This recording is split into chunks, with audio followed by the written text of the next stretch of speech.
Other yellow hat guy here, back with another video. And yes, it's finally time to talk about Captain America Brave New World. I almost said Civil War, I almost said New World Order. It was supposed to be called New World Order though. But hey, it's Brave New World. After some delays and some scheduling changes and what have you, the movie finally came out. Fitting that it would come out in February. And this movie was about the two Captain America's past and present. Okay, so they don't really show it, but the backstory here is with Isaiah Bradley, who was wrongfully incarcerated, and they tie it into some kind of mind control that he was under for him to commit crimes, and he's behind bars. Now, Isaiah Bradley is known as the very first Captain America. They came out with some storyline called Truth, and it had him as being experimented on, maybe like some Tuskegee experiments that were done on African Americans in reality a while back, right? You might want to Google some of this if it's not being taught in your history lessons at school, but I digress. Bradley is incarcerated, and it's up to the new Captain America to try to figure out how to get him out of there. That's a side story there. The other story that they kind of pushed to the front was you have Harrison Ford as Thunderbolt Ross. He has taken over the role of this character as the previous actor passed away. Okay, so they bring him in, and if you've been following the comics, you know that he becomes the Red Hulk. Marvel lets you know that he becomes the Red Hulk because that's what they're trying to sell this movie. Now, he is actually not the villain of the movie. They keep that under wraps. I guess they wanted an element of surprise, you know, because the villain that Sam is up against probably doesn't put people in the theater. It doesn't get you to go, it's like, not only is this not the Captain America, you know, Chris Evans that we enjoyed, but now you've got a villain that we don't really care about in here. I might say don't really care about. He did a great job. I kind of don't want to say who it is, but I feel like to tell the movie I'm going to have to. But what I will say is, without naming the character, this person has the ability to think ahead several moves. They're very smart. Okay, so those are your hints. This person was also in some other movies that may not be Marvel movies. There's another strong hint. Lastly, they have a grudge against Thunderbolt Ross. Okay, so all of that said, Falcon is now played by another character. If you've been watching some of maybe the Disney Plus shows, I feel like there was maybe one of these other Marvel movies where he was in there, but maybe not. It might have just been the Captain America show that was on Disney Plus. He might have debuted there. But Falcon is now Captain America, and Captain America has a new guy that's Falcon. So there is a very military-based movie. It felt like, you know, I was watching West Wing, but just, you know, this is a good movie. Don't get me wrong. This is a good movie.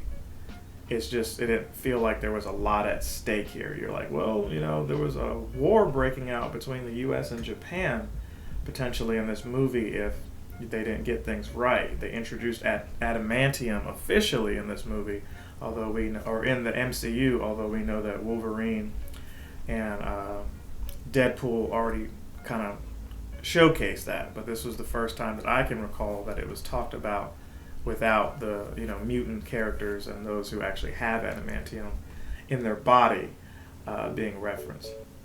So yeah, this was a good movie. The pacing of it was not great. I think that's what took me out of it. There were moments where it felt heavy on backstory, and then the action was pushed second, which is not a problem if the pacing's good.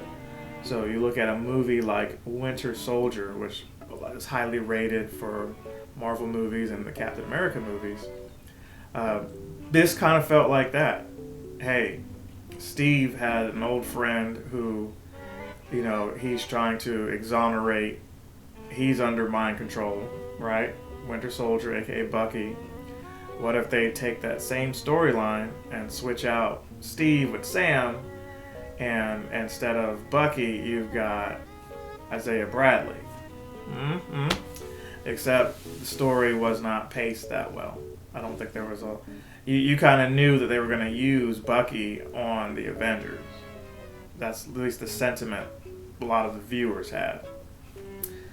Isaiah Bradley is probably not being used for anything else. And the fact that you've got Red Hulk going against Captain America, it felt like, well, is Hulk going to show up? Because there's no way a serumless Captain America is going to stand his own against Red Hulk. But Sam's not super underpowered, right? His shield, and he's got some kind of tech that allows him to absorb hits, and he can redirect that energy onto his enemies or other objects, right? So there was that. But it still felt like it was a big tease in the end of it all. There were some little one-liners here that were funny and things like that. They tease a little bit of what's coming next, but it didn't leave me... it didn't leave me wanting to A, see that movie again, or B, hype up for what's next. And I feel like Fantastic Four will give you that.